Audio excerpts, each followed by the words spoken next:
Chapter 2, The Glorious Whitewasher. Saturday morning was come, and all the summer world was bright and fresh and brimming with life. There was a song in every heart, and if the heart was young, the music issued at the lips. There was cheer in every face, and spring in every step. The locust trees were in bloom, and the fragrance of the blossoms filled the air. Cardiff Hill, beyond the village and above it, was green with vegetation, and it lay just far enough away to seem a delectable land, dreamy, reposeful, and inviting. Tom appeared on the sidewalk with a bucket of whitewash and a long-handled brush. He surveyed the fence, and all the gladness left him, and a deep melancholy settled down upon his spirit. 30 yards of board fence, 9 feet high. Life to him seemed hollow, and existence but a burden. Sighing, he dipped his brush and passed it along the topmost plank, repeated the operation, did it again, compared the whitewashed fence, and sat down on a tree box discouraged. Jim came skipping out of the gate with a tin pail and singing Buffalo Gals. Bringing water from the town pump had always been a hateful work in Tom's eyes before, but now it did not strike him so. The reason why it doesn't seem to be such a big deal now is because he's thinking, if I can do Jim's job and go and get the water from the pump, maybe I won't have to finish this whitewashing. Which, let me pause here a second. Jim is Aunt Polly's slave, more like a maid. He wasn't treated badly or anything like that. And then whitewashing is just painting the fence white, making it look a little cleaner. Tom remembered that there was company at the pump. White, mulatto, and Negro boys and girls were always there waiting for turns, resting, trading playthings, quarreling, fighting, and skylarking. Basically, playing around. And he remembered that although the pump was only 150 yards off, Jim never got back with a bucket of water under an hour, and even then somebody generally had to go and fetch him. So there were 2 reasons why getting the water seemed to be a good idea, or seemed to be a little more pleasing than normal. Number 1, there were always a bunch of other boys and girls there waiting their turns, and he could talk with them. And 2, it would take him about an hour to get that done, which means he wouldn't be able to whitewash the fence. Say, Jim, I'll fetch the water if you'll whitewash some. Jim shook his head and said, I can't, Mars Tom, which this means Mr. or Master Tom, which shows that he is the slave. Oh, missus, she told me I got to go and get this water and not stop fooling around with anybody. She says she expect Mars Tom going to ask me to whitewash, and she told me to go along and tend my own business. She lowed she'd tend to do whitewashing. Okay, so he says, I can't, sorry. Aunt Polly already told me that I should not talk to you, and you're probably going to ask me if I want to trade jobs, and I'm not supposed to listen to you. Oh, never you mind what she said, Jim. That's the way she always talks. Give me the bucket. I won't be gone only a minute. She won't even know. Oh, I dasn't, Mars Tom. Oh, missus, she taken tar the head off of me, indeed she would. She never licks anybody. Whacks 'em over the head with her thimble, and who cares for that, I'd like to know. She talks awful, but talk don't hurt. Anyways, it don't if she don't cry. Jim, I'll give you a marvel. I'll give you a white alley. All right, let me pause for a second. So what we're seeing here is that Tom says, oh, Aunt Polly, she talks like she's going to hurt you, but talk doesn't hurt, and then she never really does it anyway. She always threatens to hurt you if you do something wrong, but she never does it. And it really doesn't, her talking doesn't really hurt unless she cries. The only time Tom gets upset is if Aunt Polly cries. That's why I wrote it over here. Tom has a soft side. It hurts him when Aunt Polly cries. Okay? And he says, please, Jim, I'll even give you a marvel for it.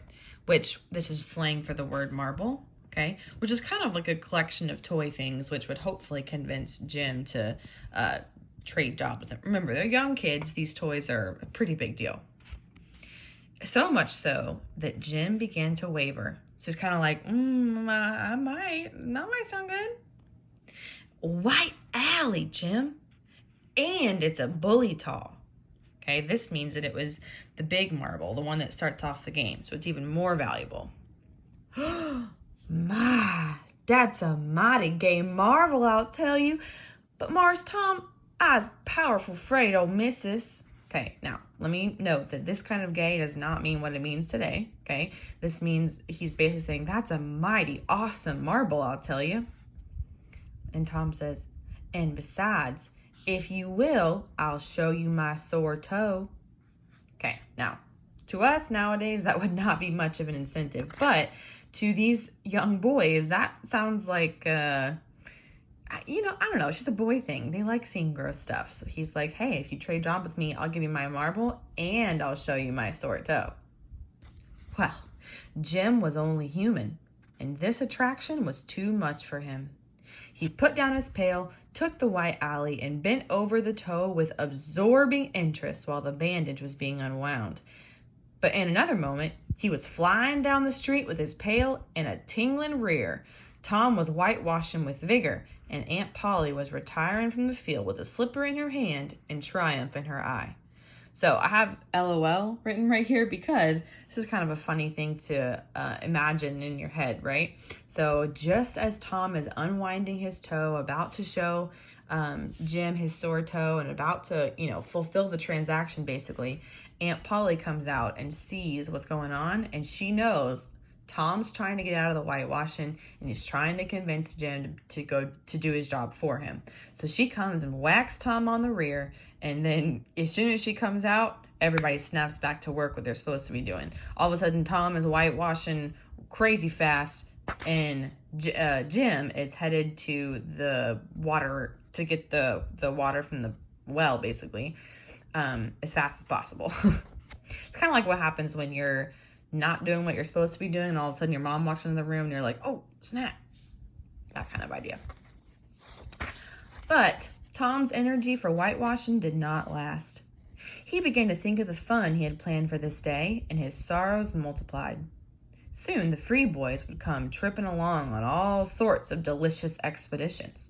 Not free as in not slave, as in boys who didn't have any work to be doing that day. They weren't doing chores. And those boys would make a world of fun of him for having to work. The very thought of it burnt him like fire. He got out his worldly wealth, anything he had in his pockets that he could trade, and examined it. He had bits of toys, marbles, and trash. Enough to buy in exchange of work, maybe, but not half enough to buy so much as half an hour of pure freedom. So he returned his straitened means to his pocket and gave up the idea of trying to buy off the boys. At this dark and hopeless moment, you have to understand, Tom is kind of dramatic, an inspiration burst upon him. Nothing less than a great, magnificent inspiration. Okay, so what we're about to see is Tom's sneaky side. He doesn't have enough quote unquote money to be able to buy these boys off and have to kind of bribe them into doing his work for him, but he has a thought, and you're going to see just how sly and cunning Tom can be. He took up his brush again, and this time he went tranquilly to his work, which means peacefully. Ben Rogers, another one of his friends, hovered into sight presently. The very boy of all boys whose ridicule he had been dreading. Ben's gait, meaning the speed of his walking, was the hop, skip, and jump, proof enough that his heart was light and his anticipations high.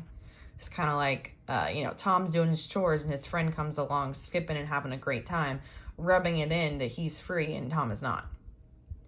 And he was eating an apple and giving a long, melodious whoop at intervals, followed by a deep-toned ding-dong-dong, ding-dong-dong, for he was personating a steamboat, imagining, basically. As he drew near, he slackened speed, took the middle of the street, leaned far over to starboard, and rounded to ponderously and with laborious pomp and circumstance. For he was personating the big Missouri and considered himself to be drawing 9 feet of water. He was boat and captain and engine bells combined, meaning he was making the sounds and acting out the parts for all three of those. So he had to imagine himself standing on his own hurricane deck, giving the orders and executing them. "Stop her, sir! Ting-a-ling-ling!" The headway ran almost out, and he drew up slowly toward the sidewalk. "Ship up to back! Ting-a-ling-ling!" His arms straightened and stiffened down his sides. "Set her back on the starboard! Ting-a-ling-ling! Chow! Chow! Chow!" His right hand, meantime, describing stately circles, for it was representing a 40-foot wheel. "Let her go back on the larboard! Ting-a-ling-ling! Chow! Chow! Chow!" The left hand began to describe circles. "Stop the starboard! Ting-a-ling-ling! Stop the larboard! Come ahead on the starboard! Stop her! Let your outside turn over slow! Ting-a-ling-ling! Get out that headline! Lively now! Come, out with your spring line! What are you about there? Take a turn round that sump with the bite of it. Stand by that stage now! Let her go! Done with the engine, sir! Ting-a-ling-ling! Shh! Trying the gauge cocks. Tom, however, just went on whitewashing and paid no attention to the steamboat. Basically, paid no attention to his friend who was acting like a steamboat. Ben stared a moment and then said, "Well, you're up a stup, ain't you? Basically, you're kind of in a sorry situation, aren't you? You're having to work." No answer. Tom surveyed his last touch with the eye of an artist. Then he gave his brush another gentle sweep and surveyed the result as before. Ben ranged up alongside of him. Tom's mouth watered for the apple, but he stuck to his work. Ben said, okay, so you have to imagine this paragraph right here. This is Tom all of a sudden taking great interest in his whitewashing work. You'll see why in just a little bit. "Well, hello, old chap. Gotta work, huh?" Tom wheeled suddenly and said, "Oh, why, it's you, Ben. I weren't even noticing." "Okay, well, say, I'm going in a swimming, I am. Don't you wish you could? But of course, you'd rather work, wouldn't you? Of course you would." He's making fun of Tom for having to work. Tom contemplated the boy a bit and said, "What do you call work?" Why, ain't that work?" Saying, "Aren't you doing work right now?" Tom resumed his whitewashing and answered carelessly, "Well, maybe it is and maybe it ain't. All I know is it suits Tom Sawyer." Okay, so Tom is he's acting like his work is tons of fun, that painting this fence is just the best thing you could be doing right now. "Oh, come on now. You don't mean to let on that you actually like it." The brush continued to move. "Like it?" This is Tom. "Well, I don't see why I oughtn't to like it. Does a boy get a chance to whitewash a fence every day?" Well, that put the thing in a new light. Ben stopped nibbling his apple. Tom swept his brush daintily back and forth, stepped back to note the effect, added a touch here and there, criticized the effect again. Ben watching every move and getting more and more interested, more and more absorbed. Presently he said, Say, Tom, let me whitewash a little." Okay, so see what he's done. He's made whitewashing look so fun that now his friend is asking to give it a try. Tom considered and was about to consent, but he altered his mind. No, I reckon it wouldn't hardly do, Ben. You see, Aunt Polly's awful particular about this fence. It's right here on the street, you know. But if it was the back fence, I wouldn't mind letting you do it, and she wouldn't either. Yes, she's awful particular about this fence. It's got to be done very careful. I reckon there ain't one boy in 1,000, maybe even 2,000 that can do it the way it's got to be done. Okay, so what's he saying here? He's saying, I don't know, Ben, you have to be really good at whitewashing to let me, for you to be able to do this. And not many people can do it the way I'm doing it. No? Is that so? Oh, come on now. Let me just try. Oh, only just a little. I'd let you if it was me, Tom. Ben, I'd like to. Honest Injun. Okay, so this is an example of the dialect we were talking about. This is like a southern kind of slangism for, I'm telling you the truth. Honestly, I would like to. But Aunt Polly, well, Jim wanted to do it, but she wouldn't let him. Sid, that's Tom's brother, wanted him to do it, and she wouldn't let Sid. Now, you don't see how I'm fixed, right? If you was to tackle this fence and anything was to happen to it, oh, shucks, I'll be just as careful as you. Now, come on, let me try. Say, I'll even give you the core of my apple. Well, okay, here. No, Ben, now don't. I'm afeared. Fine, I'll give you all of it. Tom gave up the brush with reluctance in his face, but alacrity in his heart. Okay, so he puts on a face like, okay, I'll let you do it. But in his heart, he's actually extremely excited because he just won, right? He's just tricked Ben into wanting to do his work, and he got the apple out of it. And while the late steamer, the Big Missouri, worked and sweated in the sun, the retired artist sat on a barrel in the shade close by, dangled his legs, munched his apple, and planned the slaughter of more innocents. He's saying, it worked on Ben. I wonder who else I can trick into doing my work. There was no lack of material. Boys happened along every little while.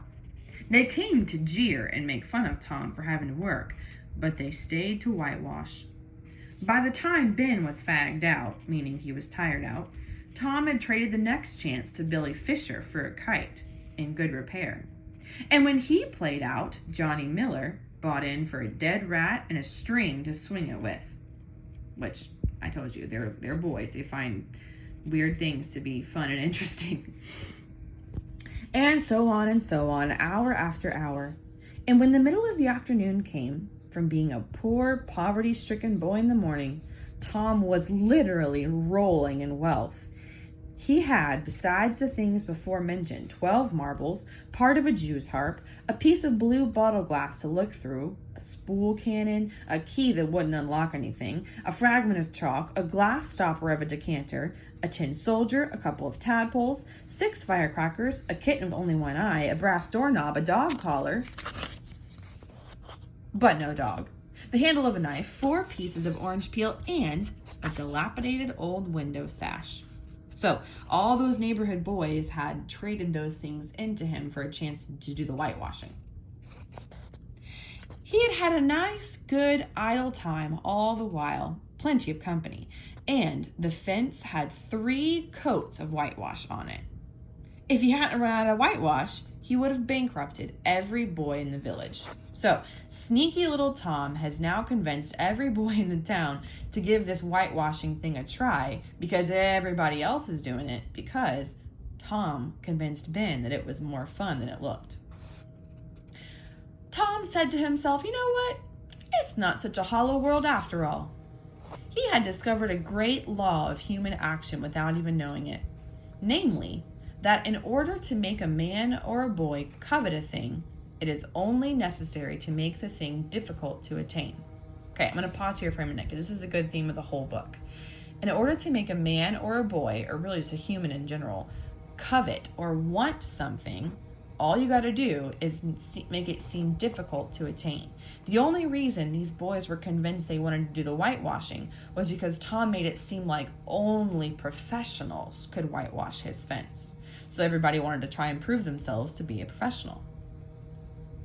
If he, Tom, had been a great and wise philosopher, like the writer of this book, he would now have comprehended that work consists of whatever a body is obliged to do, and that play consists of whatever a body is not obliged to do. Basically, it's only work if someone's forcing you to do it. However, if you can do it of your own free will, it could be classified as play. So all these boys that volunteered to do the whitewashing, to them it was like a play job. But to Tom, because he was told to do it by Aunt Polly, it was more like work to him. And this would help him to understand why constructing artificial flowers or performing on a treadmill is considered work, while rolling 10 pins or climbing Mont Blanc is only amusement. So Mark Twain brings up a good point here, that running on a treadmill is not often considered fun, okay? But it is considered work, right? Because you feel like you're obliged to do it. But climbing Mont Blanc or climbing a mountain or going on a hike, that's considered fun because you choose to do it, right? But you're really doing the same amount of work or activity in both things here.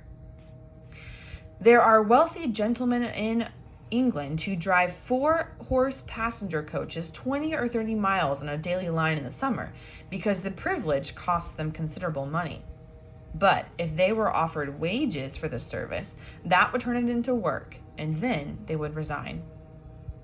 The boy mused a while over the substantial change which had taken place in his worldly circumstances, and then wended toward headquarters to report, which is his house. So now that the work is done, he's going to go back and report to Aunt Polly about how it went. So, the big themes here. All you have to do to make a man or a boy want something is to tell him it's impossible to have. Okay? And that's really true, honestly, throughout all of human nature. If you make something seem like it's difficult or impossible to achieve, that makes people want to do it all the more. It's kind of like when someone tells you you can't do something. It's usually a motivation to prove that you can. We also see here that Tom Sawyer has quite a few personalities. First of all, he's extremely intelligent and clever. Okay, he's very sneaky and sly. He's still a bit of a punk because he doesn't really mind, obviously, bribing other people to do his job for him. Last year, someone, I guess, said that he was a little bit of a turd because he's kind of a stinker. He's admirable in his wisdom, basically, and how he figures things like this out, which happens a few times throughout the book. We also see that he does, in fact, have a heart. While a lot of his actions seem to be immature and rude and dumb, honestly, we see that he does have feelings and emotions because he says that Aunt Polly upsets him when she cries. So clearly he has some kind of emotional connection to her. Some people said he's not really lazy, just determined. Not sure if I agree with that. He's certainly lazy, but he almost does more work to get out of the jobs than he would do if he just did it, basically. But he's also just clever and sneaky. Okay, so this chapter I feel like is really important just to kind of get an understanding of Tom, and the story of the whitewashing the fence is really, really famous. A lot of people know it. So hopefully that was helpful, but remember that today you also need to go on and read chapter 3 as well, Busy at War and Love.